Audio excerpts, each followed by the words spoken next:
मैं हूं अर्जिता और स्वागत है आपका इंडिया पब्लिक खबर की इस स्पेशल बुलेटिन में, जिसमें हम आपको रूबरू कराते हैं देश और दुनिया की तमाम बड़ी खबरों से विस्तार से। तो चलिए बिना किसी देरी के शुरू करते हैं खबरों का ये सिलसिला।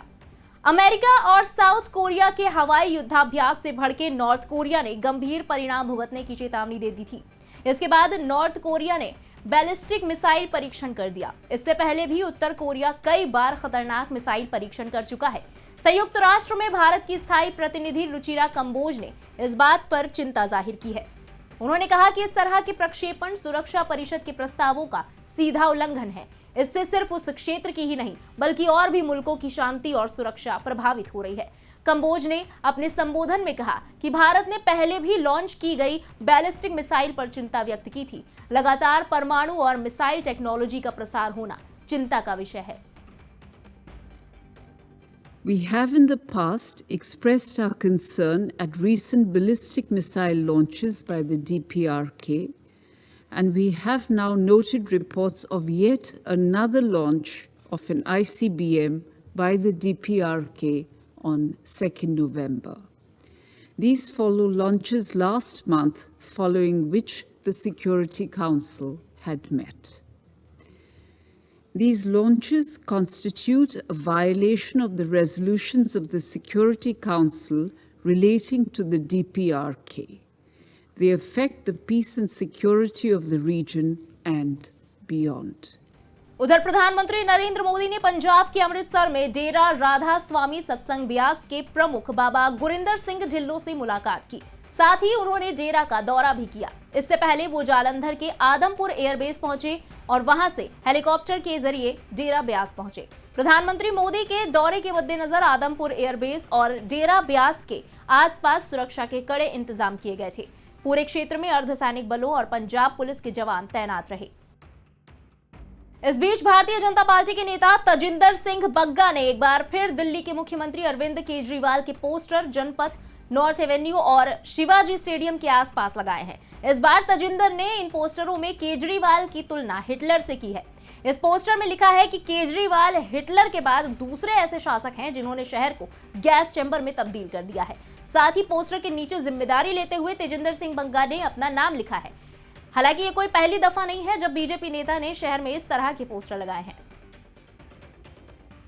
ये जो बयान है, ये जो मैंने उनकी तुलना हिटलर से की है, ये इसलिए की है कि दुनिया के अंदर दूसरा उदाहरण मिलता है जहां किसी नेता ने अपने ही स्टेट को, अपने ही राज्य को गैस चैम्बर के अंदर कन्वर्ट कर दिया। और ये मेरा बयान नहीं है, ये सुप्रीम कोर्ट ने कहा है कि दिल्ली गैस चैम्बर में कन्वर्ट हो चुकी है। आज अगर इसका श्रेय अगर किसी को जाता है तो दिल्ली के मालिक अरविंद केजरीवाल को जाता है, जो अपने आप को दिल्ली का मालिक कहते हैं। लेकिन अगर आप पिछले 20 दिन से देखोगे, अरविंद केजरीवाल दिल्ली में नज़र नहीं आ रहे। वो गुजरात में घूम रहे हैं, वो हिमाचल में घूम रहे हैं। दिल्ली की जनता ये पॉल्यूशन के कारण, प्रदूषण के कारण मर रही है, लेकिन वो पॉलिटिकल टूरिज्म के ऊपर है। इसलिए मैंने उनकी तुलना जो की है हिटलर के साथ किया है, क्योंकि इस दुनिया के अंदर सिर्फ एक ही उदाहरण मिलता है जब किसी व्यक्ति ने गैस चैम्बर बना के अपने लोगों को मारने का काम किया था। उसके बाद अरविंद केजरीवाल दूसरे व्यक्ति हैं जिन्होंने दिल्ली को गैस चैम्बर बना दिया है। दिल्ली में एमसीडी चुनाव की तारीखों का ऐलान हो गया है। 4 दिसंबर को वोटिंग होगी और 7 दिसंबर को नतीजे आएंगे। चुनाव के लिए आचार संहिता लागू हो गई है। वहीं चुनावों के ऐलान के साथ ही राजनीतिक दल भी एक दूसरे पर हमलावर हो गए हैं।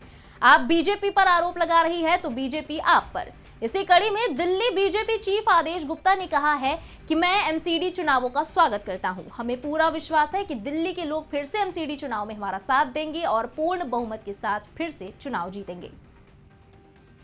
मैं इस चुनाव 4 दिसंबर को जो हो रहे निगम चुनाव, उसका बहुत स्वागत करता हूं और दिल्ली की जनता का प्यार, आशीर्वाद, समर्थन भारतीय जनता पार्टी को मिलेगा, ऐसा मेरा पूर्ण विश्वास है।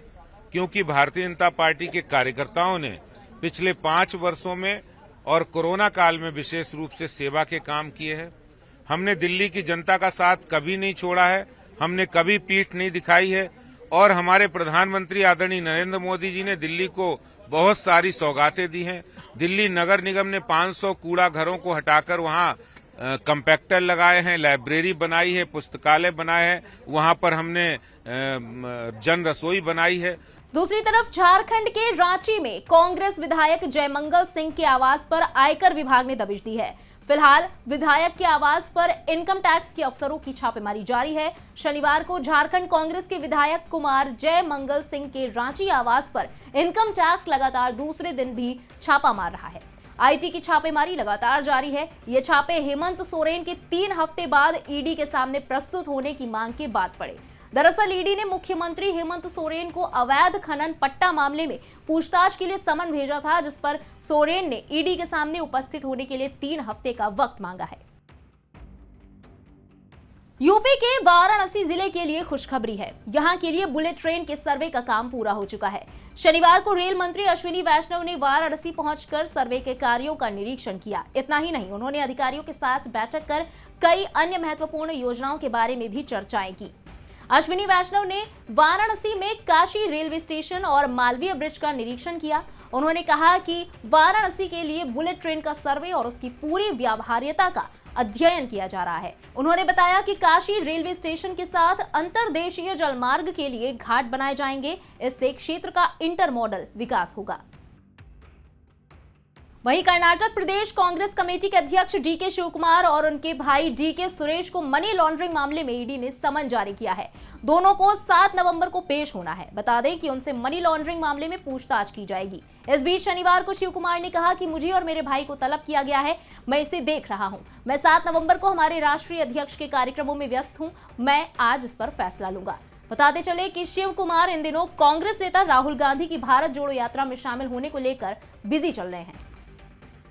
I have got a summons that I have to appear as Suren. I have been fully occupied with our national president's program. Just day before yesterday I got a summons. So I am looking at it. For me and my brother, they have summoned it. I will take a call on this. इन दिनों उत्तर भारत के कई शहरों में वायु प्रदूषण की समस्या देखने को मिल रही है। कई शहरों की हवा जहरीली हो गई है। राजधानी दिल्ली और आसपास के शहरों में AQI के लिहाज से हवा की गुणवत्ता काफी खराब है। दिल्ली में साल दर साल प्रदूषण का स्तर लगातार बढ़ता जा रहा है। दिल्ली के AQI की भी बात की जाए तो ये 400 के स्तर को पार कर चुका है। प्रदूषण कम करने के लिए कई कदम उठाए जा रहे हैं। इसी बीच दिल्ली में एंटी स्मॉग गन से पानी का छिड़काव किया जा रहा है, जिससे प्रदूषण को कम किया जा सके। उधर घर से वोट डालने के 2 दिन बाद देश के प्रथम मतदाता श्याम शरण नेगी का देहांत हो गया है। श्याम शरण नेगी भरा पूरा परिवार छोड़कर शनिवार तड़के इस दुनिया को अलविदा कह गए। 105 साल के नेगी का राजकीय सम्मान के साथ अंतिम संस्कार किया गया। पुलिस की टुकड़ी और होमगार्ड के जवानों ने उन्हें सलामी दी। देश के तमाम राज्यों में मौसम का मिजाज बदल रहा है। उत्तर भारत में जहां ठंड की दस्तक हो गई है, वहीं दक्षिण के कुछ राज्यों में बारिश का दौर जारी है। मौसम विभाग की ओर से दी गई जानकारी के मुताबिक तमिलनाडु, पुडुचेरी, कराईकल और केरल में अगले 5 दिनों तक भारी बारिश का पूर्वानुमान है। वहीं राज्य के मुदरई में भारी बारिश के कारण आम जनजीवन अस्त व्यस्त हो गया है। इसी के साथ इस स्पेशल बुलेटिन में बस इतना ही, लेकिन देश और दुनिया की तमाम बड़ी खबरें अभी बाकी हैं, इसलिए सब्सक्राइब करना ना भूलें इंडिया पब्लिक खबर के YouTube चैनल को और बेल आइकन दबाएं ताकि चैनल से जुड़ी किसी भी लेटेस्ट अपडेट से आप चूक ना जाएं।